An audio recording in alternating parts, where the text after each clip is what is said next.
KPK mencekal salah satu politikus PD Perjuangan yang saat ini menjabat sebagai Bendahara Umum PBNU, Mardani Maming, ex-Bupati Tanah Bumbu ini dicekal bepergian ke luar negeri. KPK belum menetapkan secara resmi sebagai tersangka, namun KPK mengatakan perkara yang berkaitan dengan Mardani Maming sudah masuk tahap penyidikan. Kita akan coba diskusikan pada malam hari ini dugaan korupsi Bendum PBNU Mardani Maming bersama dengan Bung Kurnia Ramadana, peneliti dari ICW. Selamat malam, Bung Kurnia. Selamat malam, ya. Mas Renhat. Baik, Bang Kurnia, langsung saja kita lihat informasi atau berita soal pencekalan terhadap Mardani Maming sudah beredar. Dijawab juga oleh KPK, sudah dikonfirmasi, tapi kita belum melihat KPK menetapkan tersangka dan membeberkan bagaimana konstruksi hukumnya. Sementara dari pihak terduga ini sudah mengatakan adanya praktik mafia hukum dan juga kriminalisasi, terutama berkaitan dengan kasus yang menjerat dirinya ini. Apa yang Anda lihat dari konstruksi kasus yang menjerat Bendahara Umum PBNU Mardani Maming ini? Ya, yang pertama Mas Renhat, ini merupakan tindakan yang biasa KPK lakukan.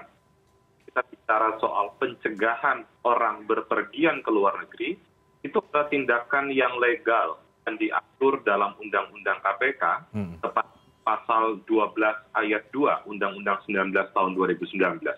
Di sana dijelaskan kalau seseorang sudah dicegah berpergian ke luar negeri, maka status penanganan perkaranya sudah naik di tingkat penyidikan. Ya. Ada tindakan berbeda antar penegak hukum kalau kita bicara soal regulasi. Kalau di penegak hukum lain, ketika berbicara soal penyelidikan, ke penyidikan masih memungkinkan belum ada penetapan tersangka. Tapi kalau di KPK sudah masuk dalam tahap penyelidikan, maka mereka sudah mencari alat bukti. Maka dari itu, tatkala perkara naik pada proses penyidikan, biasanya sudah ada penetapan tersangka. Dan dengan era komisioner baru saat ini, ada perbedaan perlakuan dalam konteks penindakan. Seseorang akan diumumkan sebagai tersangka bersamaan dengan tindakan tahan. Itu yang pertama. Jadi kalau ada pencegahan terhadap saudara mantan kepala daerah yang juga bendahara umum NU, bagi kami itu adalah hal yang biasa. Yang kedua, soal konstruksi perkaranya menjadi menarik. Karena pada waktu bersamaan, Mas Renhat, ada perkara juga yang ditangani oleh teman-teman di Kejaksaan Agung. Dugaan suap yang diterima kepala dinas. Yang kepala dinasnya adalah bawahan dari terduga tersangka KPK hari ini, yaitu saudara Maming, Bendahara Umum PBNU. Di sana terlihat jelas dan banyak di pemberitaan ada aliran dana. Kepala dinas tersebut diduga ada aliran dana dan saat ini sependek pengetahuan saya kasusnya sudah masuk dalam tuntutan di persidangan. Nah, yang menarik Mas Renhat, ada beberapa kesaksian dalam proses persidangan tersebut yang mengatakan ada duga aliran dana ke dua perusahaan yang diduga terafiliasi dengan dua orang yang saat ini dicegah oleh KPK. Salah satunya adalah saudara Maming. Apakah tindakan KPK merupakan serial lanjutan dari persidangan yang sedang diusut oleh Kejaksaan Agung? Itu yang menjadi menarik untuk dicermati. Dalam proses persidangan, Mas Renhat sampaikan ada dugaan aliran dari 80 miliar rupiah ke dua entitas perusahaan itu. Tentu ini angka yang sangat besar yang harus ditindaklanjuti oleh KPK.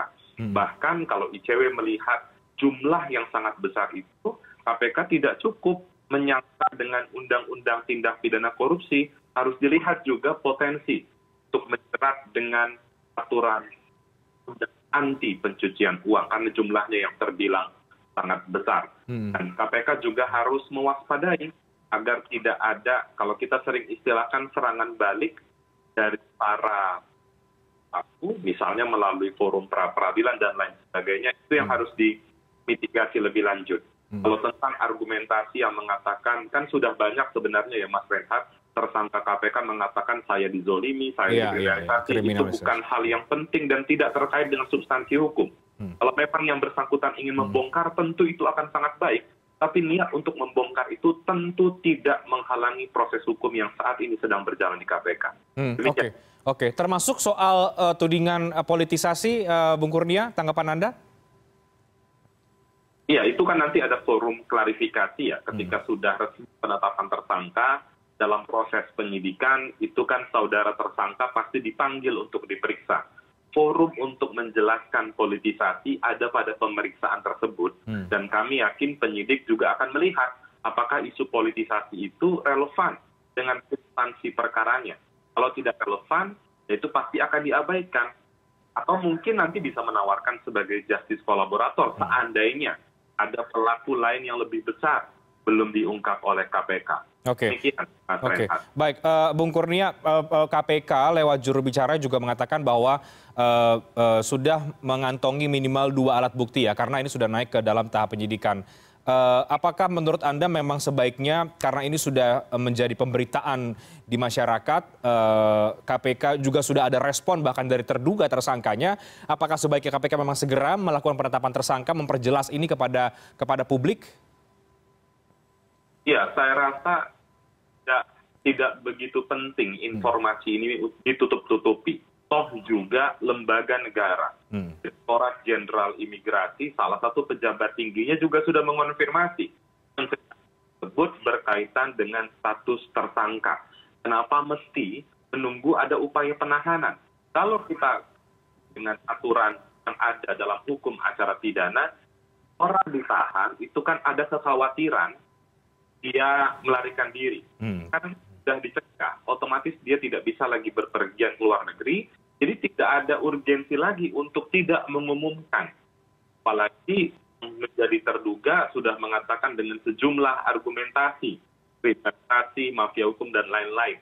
Jadi sebaiknya KPK juga mengungkapkan kepada publik informasi penindakan ini. Tentu publik memahami, tidak seluruhnya diberitahukan kepada masyarakat. Tapi status yang melekat kepada seseorang, konstruksi umum, yang selama ini juga lazim ada di KPK, perihal menjaga keterbukaan informasi itu, kami sarankan KPK untuk segera melakukan konferensi pers pada masyarakat. Oke, ya. Sebelumnya kami sudah berusaha untuk mengundang juga kuasa hukum dari Bung Mardhani Maming, sempat terkonfirmasi bergabung dalam diskusi tapi kemudian tidak jadi. Jadi saya lanjutkan dengan Bung Kurnia. Tadi Anda juga mengatakan bahwa dengan jumlah angka aliran dana yang disebut-sebut ya, 80-an miliar itu, kemudian Anda mendorong agar ini tidak hanya kemudian soal korupsi saja, tapi juga soal tindak pidana pencucian uang. Mengapa ini menjadi penting untuk diarahkan ke arah sana, Bang Kurnia? Apakah ada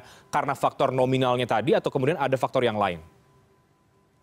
Mas Reinhardt, kronologi pelaku kejahatan secara umum ketika menerima aliran dana yang sangat besar, biasanya mereka akan berupaya agar aset hasil kejahatan tersebut tidak terdeteksi oleh penegak hukum. Caranya seperti apa? Misalnya caranya dengan membelikan barang, mencuci quote-and-quote uang itu menjadi seolah-olah berasal dari asal yang. Kalau itu sudah terjadi, maka tidak ada pilihan bagi penegak hukum secara umum untuk tidak menyangka mereka dengan pasal 3 dan pasal 4 Undang-Undang Anti Pencucian Uang. Jumlah keuntungan di sana menggunakan pembalikan beban pembuktian, sanksinya juga terbilang lebih berat. Itu sebenarnya hal yang menjadi penting agar masyarakat mengawal kasus ini. Kenapa penting, Mas Reinhardt, untuk dikawal kasus ini? Karena berkaca ke belakang, ada sejumlah perkara-perkara besar yang KPK hanya mampu membongkarnya, tapi tidak menuntaskannya. Selalu ada serial kejanggalan dan proses penanganan perkara tersebut. Misalnya tidak menindak oknum A, oknum B, tuntutannya ringan, dan lain sebagainya. Itu yang harus dimitigasi oleh KPK sehingga masyarakat bisa mencermati, mendetail kasus ini. Juga kami menghimbau ada baiknya memang organisasi yang terafiliasi dengan pihak terduga saat ini itu mendukung upaya penegakan hukum ketimbang mengeluarkan statement-statement yang tidak terkait dengan substansi hukum. Oke. Kalau yang kita lihat lembaga yang terafiliasi dengan Bung Mardhani ini saat ini sikapnya ya selain statement-statement di luar soal hukum, tapi juga ada mencermati dan juga mengirim bantuan hukum dan lain sebagainya. Apa yang Anda cermati dari dinamika itu?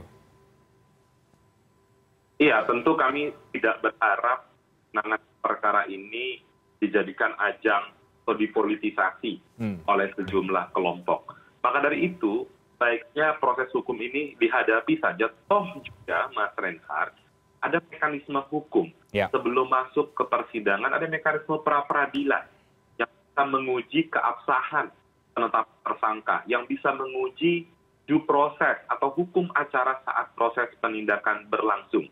Jadi sebaiknya memang diserahkan ke penegak hukum dan mendukung penuh tanpa menyebutkan hal-hal lain buat penegakan hukum yang dikhawatirkan justru akan mendegradasi kepercayaan masyarakat terhadap entitas, lembaga atau organisasi tersebut. Demikian, Mas Reinhardt. Baik. Terakhir, Bang Kurnia, terduga tersangka ini ya, Bang Mardhani Maming ini sempat diperiksa juga terkait dengan salah satu perusahaan begitu ya, John Lynn Group, dan ini juga sempat menjadi pemberitaan begitu. Apa yang Anda ketahui atau adakah catatan khusus dari ICW berkaitan dengan perkara yang diduga berkaitan dengan Mardhani Maming ini? Ya, saya tidak tahu betul kaitan penanganan perkara tersebut. Namun setiap keterangan yang disampaikan oleh siapapun, saksi ataupun tersangka yang dipanggil oleh KPK dan diperiksa, mestinya dicermati Mas Reinhardt oleh KPK. Ada sejumlah perkara memang Mas Reinhardt yang saat ini sepertinya mandek di KPK. Misalnya salah satunya Mas Reinhardt adalah kasus suap pajak. Maka masyarakat tentu mengingat KPK pernah kecolongan tatkala barang buktinya hilang di Provinsi Kalimantan. Tentu masyarakat bisa mencermati entitas korporasi mana yang saat itu sedang mau digeledah oleh KPK.